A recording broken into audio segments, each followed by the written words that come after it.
Quelle est la réalité des métiers du test dans le secteur numérique? Dans Calisti, je vous propose de vulgariser toutes les questions liées à ces métiers, aussi bien pour les personnes qui démarrent dans le secteur, mais également pour des personnes plus expérimentées, et tout ça avec des invités incroyables qui partagent leur savoir et leurs expériences, parce qu'on gagne forcément à apprendre les uns des autres. Je m'appelle Nankeda, actuellement test lead dans une entreprise du service numérique, et je vous souhaite une excellente écoute.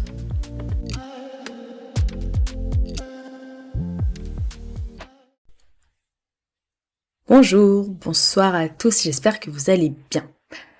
Vous l'avez lu dans le titre aujourd'hui, on va parler d'un sujet un peu controversé, le nucléaire. Donc, avant de vous partager mes pensées là-dessus, un petit disclaimer est nécessaire.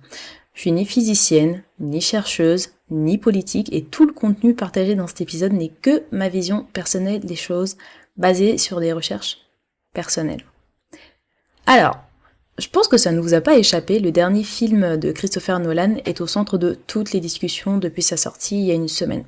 Enfin, on parle peut-être plus de Barbie, produit par Greta Gerwig, que d'Oppenheimer, surtout qu'il y a un marketing un petit peu agressif autour, ce qui fait que c'est assez difficile de passer à côté, en tout cas en France. Du coup, j'ai été voir Oppenheimer dans la semaine et c'est ce qui m'a un peu inspiré pour cet épisode.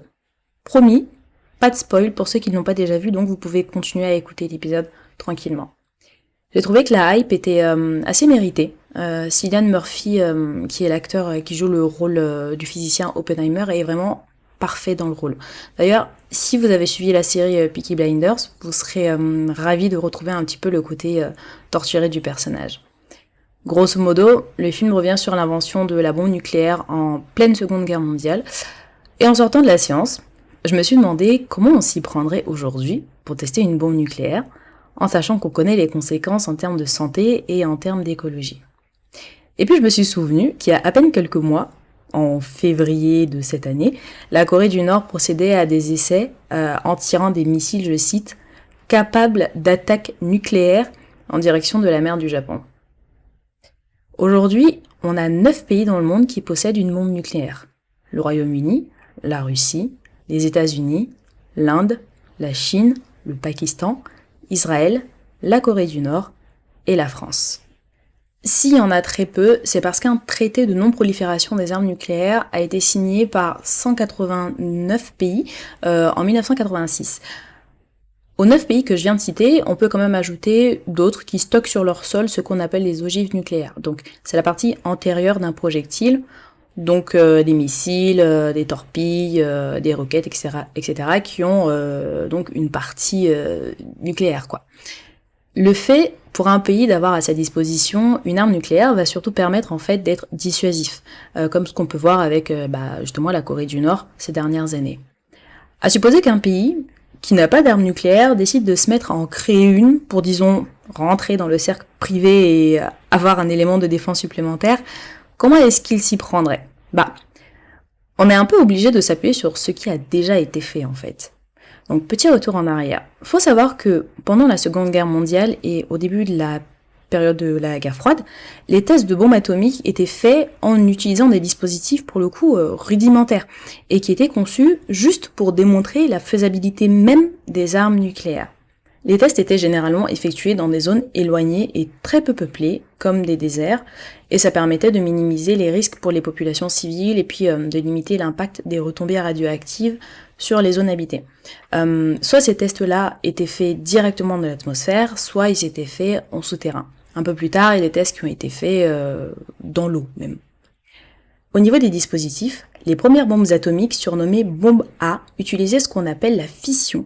Ce sont des réactions nucléaires en chaîne pour libérer une énorme quantité d'énergie. Un peu plus tard, pendant la guerre froide, les bombes thermonucléaires, ou bombes à hydrogène qu'on connaît aussi sous le nom de bombe H, ont été développées. Donc ça combine une bombe de fission avec une bombe de fusion pour des explosions qui sont encore plus puissantes, encore plus impressionnantes. La fusion nucléaire, c'est une réaction dans laquelle 2 noyaux atomiques vont s'assembler pour former un noyau plus lourd. D'ailleurs, c'est très bien expliqué dans le film. Le premier test d'une bombe H, donc à hydrogène, a été lancé en 1952. Après avoir fait exploser leur bombe, les scientifiques qui travaillaient dessus mesuraient la puissance de l'explosion, le rayonnement et les retombées radioactives, entre autres. toutes les données qui étaient relevées étaient bien sûr utilisées pour concevoir des versions améliorées. Explosion, amélioration, retest, amélioration, etc. jusqu'à obtenir la puissance souhaitée. Bon, évidemment, à un moment donné, ça va dépendre du budget qui est alloué à tout ça. Et c'est tout. Donc, aujourd'hui, qu'est-ce qui se passerait si un pays voulait faire des tests juste pour voir ? Eh ben, mes petites recherches m'ont indiqué que ce serait quand même assez compliqué.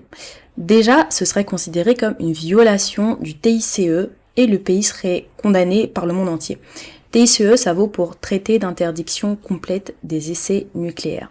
C'est un traité international dans lequel chaque État signataire va s'engager à ne pas effectuer d'explosion expérimentale d'armes nucléaires ou d'autres explosions nucléaires dans quelque environnement que ce soit. Le truc, c'est que ce traité-là a été mis en place en 1996, mais il contient un article bien spécifique, l'article 2, qui empêche un peu sa mise en œuvre complète. Pas à cause du contenu, mais parce que quand la négociation du traité s'est faite en 1996, c'était à l'occasion d'une conférence sur le désarmement à l'ONU et 44 pays y ont participé. Ces 44 pays ont été cités dans le fameux article 2, et ils avaient pour devoir de signer puis ratifier le traité. Ratifier, ça signifie simplement qu'il faut que ces États reconnaissent le traité comme vrai et authentique de manière formelle. Presque tous les pays du monde ont signé le traité. Sur les 44 pays qui participaient à la conférence, tous ont signé, mais seulement 36 d'entre eux l'ont ratifié. Donc aujourd'hui, en 2023, on a un traité international sur lequel tout le monde est d'accord et non utilisable complètement en l'état. Par contre, ça a quand même permis une coopération internationale en termes de surveillance. C'est-à-dire qu'il y a un réseau international de détection des essais nucléaires via des stations sismiques, hydroacoustiques, infrasonores et surtout des points de surveillance radionucléides. Donc, si un pays décide de s'y mettre, il sera repéré très très rapidement parce que ces systèmes sont conçus pour détecter et identifier tous les signaux qui sont caractéristiques des explosions nucléaires, même à faible énergie. Faudrait que ce pays déploie des infrastructures militaires et puis réfléchisse à une stratégie pour passer sous le radar, quoi. Déjà, ça me paraît compromis. Mais allez, soyons fous, imaginons que cet État arrive à construire un site ultra secret avec tout un système qui empêche les détections sismiques, hydroacoustiques, etc., etc. Je suppose qu'il lui faudrait procéder plus ou moins de la même manière que ce qui a déjà été fait par le passé. Parce qu'on ne réinvente pas la roue, surtout quand on parle de science et de physique. Repartir de l'existant, utiliser des matériaux comme l'uranium et le plutonium et déclencher des réactions en chaîne. Faudra ensuite procéder à de nombreux essais et mesurer la taille des explosions, le niveau de radiation, l'ampleur des dégâts causés et puis ajuster si on veut augmenter la puissance. Les tests exploratoires pourraient être éventuellement faits avec l'utilisation d'autres matériaux que le plutonium et l'uranium, par exemple. À l'allure où vont les choses en termes de technologie, il se pourrait même que des intelligences numériques, si ce n'est artificielles, soient utilisées aussi bien dans les bombes en elles-mêmes que dans les outils qui permettraient de mesurer l'impact. Je disais tout à l'heure que les premiers essais qui avaient été faits avaient pour objectif de démontrer la faisabilité d'une arme nucléaire. Maintenant, on a non seulement des certitudes là-dessus, mais aussi des résultats et conséquences sur long terme. Parce qu'on continue à mesurer aujourd'hui les impacts qu'il y a eu à Hiroshima et à Nagasaki. Je rappelle quand même qu'il y a eu jusqu'à 220 000 morts entre Hiroshima et Nagasaki. Et ça, c'est sans compter les victimes a posteriori qui avaient reçu des grandes quantités d'irradiation. J'allais conclure en disant que tout ça, c'est du domaine de l'hypothétique parce qu'on a appris l'histoire et qu'il y a des efforts de désarmement nucléaire qui ont été faits. Mais en fait, absolument aucune organisation internationale n'a stoppé la Corée du Nord sur les 10 dernières années.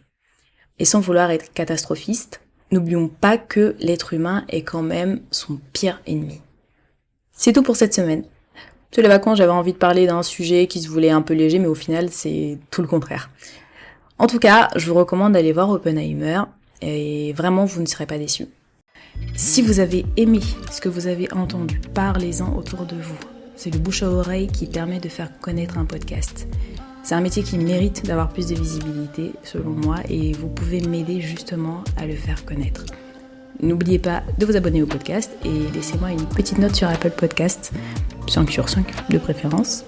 Et puis, on se retrouve la semaine prochaine et d'ici là, portez-vous bien.